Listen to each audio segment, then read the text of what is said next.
Assalamualaikum warahmatullahi wabarakatuh. Selamat pagi murid-murid Bapak yang Bapak cintai dan sayangi. Alhamdulillah kita berjumpa kembali di pagi yang cerah ini. Marilah kita berhadap kepada Allah, memohon minta pertolongan kepada Allah, memberikan kesehatan, memberikan jika kita dalam keadaan sehat, semoga semakin sehat. Jika dalam keadaan sakit, semoga Allah cepat angkat penyakitnya. Mudah-mudahan keluarga kita sehat, orang tua kita sehat, guru-guru kita sehat. Amin amin ya rabbal alamin. Mudah-mudahan Allah juga mempermudah urusan kita, mengabulkan doa-doa kita, memberikan kemudahan rezekinya kepada kita yang banyak, yang halal, yang berkah, yang bermanfaat bagi kita dan orang lain. Amin amin ya rabbal alamin. Baik murid Bapak, untuk hari ini kita akan belajar banyak ya mata pelajarannya ya. Cuman kalian silahkan simak, silahkan kalian ikuti pembelajaran ya hari ini. Di sini Bapak akan memberikan 4 mata pelajaran. Yang pertama itu SKI. SKI itu pelajaran bahasa Arab itu pelajaran terakhir. Kemudian Kurdish itu pelajaran terakhir ya. Oh maaf, bukan Tahfiz ini bacaan terakhir ya di surat Al-Fajr ya. Kita mulai dari yaitu di SKI dulu ya. Kita mulai dari di SKI ini kita akan belajar tentang masa remaja yang dimiliki oleh Rasulullah gitu ya. Nah, Rasulullah itu yang pertama itu dimulai dari akhlak luhur Nabi Muhammad SAW ya. Nah, apa itu akhlak luhur itu? Beliau mempunyai akhlak yang baik ya, dari masa anak-anak sampai dewasa ya. Di kalian ada di halaman 52 gitu ya. Di situ sudah ada. Nah, di sini Nabi Muhammad itu sama dengan anak-anak yang lain ya. Mereka juga bermain ya. Mereka juga sama, mereka mempunyai sifat yang sama seperti anak-anak yang lain gitu ya, suka bermain ya.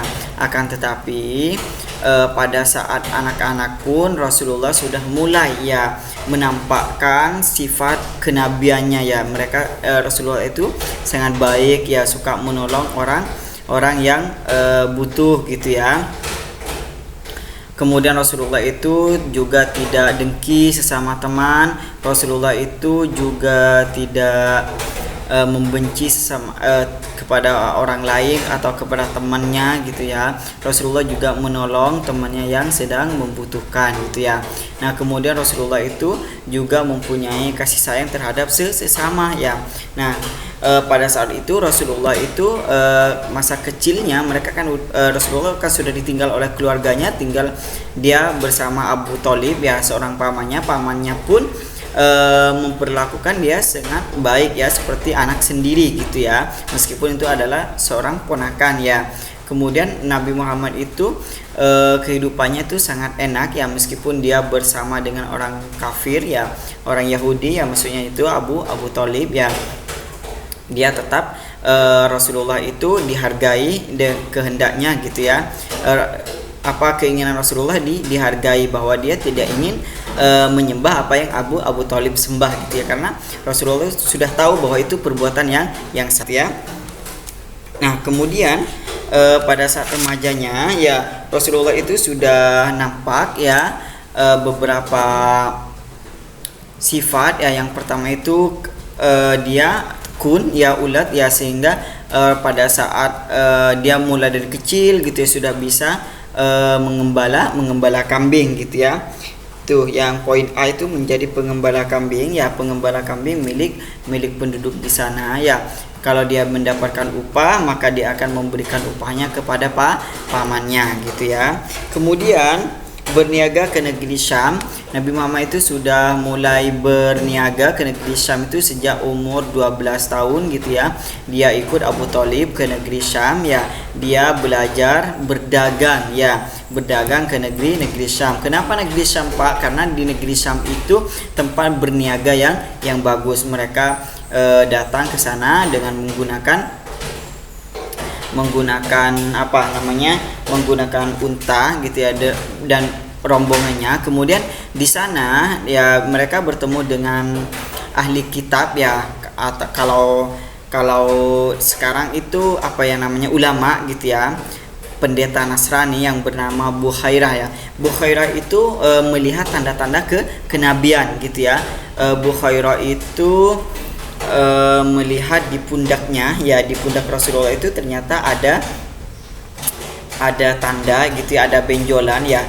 Dan Bukhairah itu tahu bahwa tanda tersebut itu menunjukkan bahwa dia adalah Rasul ya, sehingga Rasulullah pun dia pun bertanya kepada Nabi apakah dia pernah bermimpi seorang malaikat gitu ya. Ya, dia menjelaskan dia bermimpi tentang malaikat ya.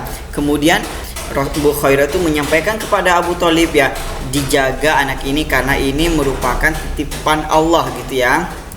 Dia adalah seorang rasul ya, pembawa kebenaran dari Allah gitu ya, pembawa firman Allah ya, sehingga Abu Thalib itu menjaga dengan baik ya. Kemudian Nabi Muhammad pun juga ikut berperang ya. Pada saat Nabi Muhammad berumur 14 tahun, sekitar 14 tahun, dia sudah memberanikan diri ya ikut serta dalam perang ya antara kota Mekah. Dia ikut perang yang disebut dengan Fijar ya. Perang Fijar itu merupakan pemberian Rasulullah gitu ya untuk berjihad di jalan Allah gitu ya. Dia membela Islam gitu ya, sehingga dia memberanikan diri ya untuk berperang, ikut serta dalam perang tersebut. Yang terakhir di poin D itu, Rasulullah itu meninggalkan tradisi buruk. Artinya apa? Rasulullah itu membasmi perbuatan-perbuatan yang buruk itu sama Rasulullah itu dibubarkan dengan cara apa? Dengan cara dakwahnya Rasulullah SAW. Mereka berdakwah ya, dimulai dari keluarganya terlebih dahulu, setelah itu menyebar ke kelompok dan orang-orang banyak gitu ya. Sehingga Rasulullah karena kenapa Rasulullah itu bisa dipercaya? Karena memang Rasulullah itu mempunyai sifat sidik gitu ya, benar, perkataan Rasulullah itu benar, kemudian percaya yang Rasulullah katakan itu mereka percaya, mampu ya mengurangi perbuatan-perbuatan keji di sana, contohnya seperti berjudi, berzina gitu, mabuk-mabuk, minum minuman keras, atau membunuh gitu ya, membunuh anak perempuan dan lain sebagainya gitu ya. Rasulullah bisa mengurangi hal itu ya, kecuali orang-orang yang memang memusuhi Rasulullah. Orang Yahudi Nasrani yang memusuhi Rasulullah, mereka tidak akan mengikuti Rasul ya. Nah, itu untuk materinya. Nah, kemudian nanti kita lanjutkan di materi berikutnya di semester 2 ya. Tugasnya nunggu kabar dari Bapak ya. Nah, sekarang langsung mari kita artikan. Silakan kalian buka buku paketnya di halaman 45 ya. Kita sekarang belajar tentang al-amrad atau al-amradu ya. Apa al-amradu? Itu nama-nama penyakit ya. Nah, yang pertama di sini sesuai dengan gambar ada humma. Humma itu demam. Kemudian su'alun, artinya batuk. Alamul asnani, sakit gigi. Kemudian zukamun. Kemudian jurhun, luka. Kemudian sudaun, sakit kepala ya. Kemudian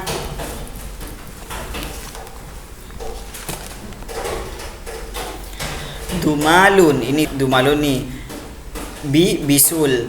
Kemudian dawaun ini apa? Obat. Kemudian mustashfa, rumah sakit. Kemudian tabibun, dokter. Alamun, maghsun itu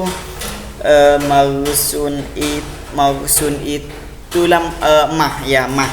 Nah, sekarang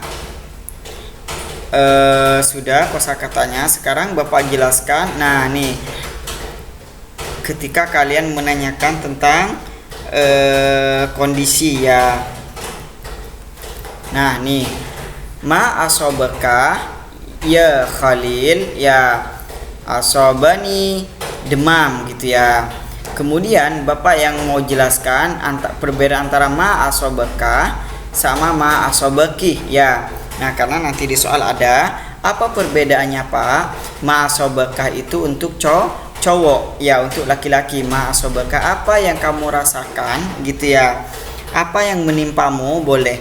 Apa yang kamu rasakan atau apa yang menimpamu ya Khalil. Khalil itu cowok jadi menggunakan ka. Ma asobaki apa yang menimpamu ya Sofia. Wahai Sofia. Sofia itu cewek jadi menggunakan ki gitu ya. Nah, untuk ininya bisa kalian jawab sesuai. Ini bukan tugas. Nah, kita berikutnya halaman terakhir gitu ya. Di halaman itu ada latihan, mari kita jawab bersama-sama. Di halaman 56, silakan kalian buka halaman 56.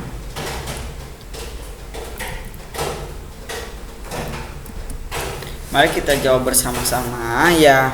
Yang pertama, ma apa batuk tadi? Asobani. Asobani. Apa yang kamu rasakan ya Karim? Asobani batuk sualun ya. Kemudian berarti ini jawabannya. Asobani saya merasakan apa sakit gigi? Alamul asnani ya, alamul asnani yang A jawabannya. Kemudian ma asobakah ya titik-titik. Asobani jurhun. Ma asobakah ka berarti ini untuk laki-laki. Mana yang laki-laki? Ini Hasan, Solehah, Fatimah, Zainab. Berarti Hasan yang A jawabannya ya. Kemudian yang nomor 4, ma asobaki ya ki ini apa yang kamu rasakan wahai ki ini apa cewek. Nah, kita cari yang cewek. Hasan, Soleh, Ibrahim, Zainab. Berarti jawabannya Zainab. Kemudian ma asobaka ya Hasan. Asobani apa luka ya jurhun itu luka. Nah, itu silakan kalian jawab. Sekarang Bapak tadi sudah bantu jawab. Sekarang masuk di materi berikutnya, yaitu kita masuk di kolkolah ya. Kolkolah di Kurdis ya. Di kolkolah kita akan belajar tentang kolkolah. Di buku paket kalian itu silakan buka halaman 47 ya. Halaman 47 tentang kolkolah. Nah, kalau di sini Pak Bapak memberikan materi, mau saya tulis enggak usah, karena di bukunya sudah ada ya. Kolkolah itu apa artinya Pak? Kolkolah itu memantulkan. Jadi ada pantulan ya saat kalian membaca ya. Nah, kemudian kolkolah itu dalam tajwid memantulkan bunyi huruf kun atau karena waqaf atau karena tasdid gitu ya. Itu disebut dengan kolkolah, memantulkan ya. Nah, kemudian kolkolah itu ada berapa Pak huruf kolkolah? Huruf kolkolah itu ada 5. Itu ada huruf dal, jim, qaf, atau ba. Di situ ada enggak? Ada di situ. Nah, bisa kalau di buku kalian itu disingkat dengan Qutbujadin ya, Qutbujadin, atau baju di toko atau batok jadi ya, boleh disingkatnya seperti itu biar kalian hafal. Tapi kalau Bapak itu biasanya dari dulu Qutbujadin ya, Qutbujadin ya, huruf qaf, to, ba, jim, dal, Qutbujadin ya. Nah, itu ada 5. Jadi kalau kalian melihat huruf ini yang 5 ini mati, kalian dipantulkan ya cara bacanya ya. Ahad gitu ya, somad,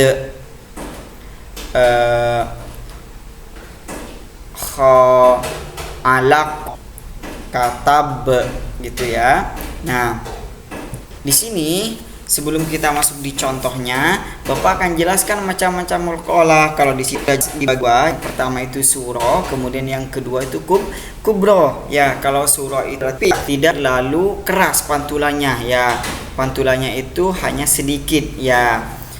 Bagaimana kalau surah ini? Nah, perhatikan apabila tadi huruf ada di tengah-tengah kata. Contohnya ini, dal pun ada di tengah kata. Ini kata ya, adraka. Jadi jangan dibaca ade ya, ade, jangan ya. Karena ini di tengah-tengah sehingga bacanya surah kecil atau tipis ya. Adraka. Nah, jangan dibaca adraka, bukan ya. Lah ada tata cara membacanya ya. Kemudian itu yang surah. Kemudian sekarang yang kubro. Yang kubro seperti apa Pak? Yang kubro itu berarti besar ya. Apabila 5 yang tadi qaf, to, ba, jim, dal itu sukun atau waqaf. Waqaf itu di akhir ayat ya. Berada di akhir kata ya. Nah, contohnya kasab, ba-nya ada di terakhir. Kasab, had gitu ya. Falako. Nah, itu dipantulkan keras ya atau jelas. Bismillahirrahmanirrahim. Qul a'udzu birabbil falaq min syarri ma khalaq wa min syarri ghasiqin idza waqab wa min syarrin naffatsati fil 'uqad wa min syarri hasidin nah hasad ya, bukan hasad, salah Bapak tadi. Wa min syarri hasidin idza hasad. Nah, bacanya seperti itu ya, dipantulkan ya. Kalau tadoka jangan dipantulkan, jangan keras ya.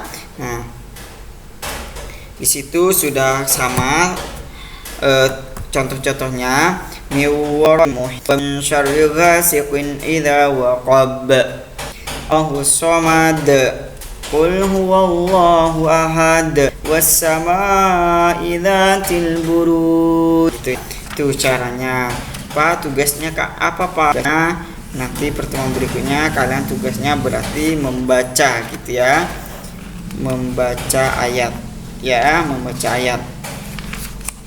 Oke, itu saja untuk materi Kurdis, SKI dan bahasa Arab. Sekarang kita masuk di materi terakhir yaitu tahfiz. Nanti Bapak akan kirim rekaman di ayat sampai 30 ya, ataupun Bapak selesaikan semuanya ya sampai ya.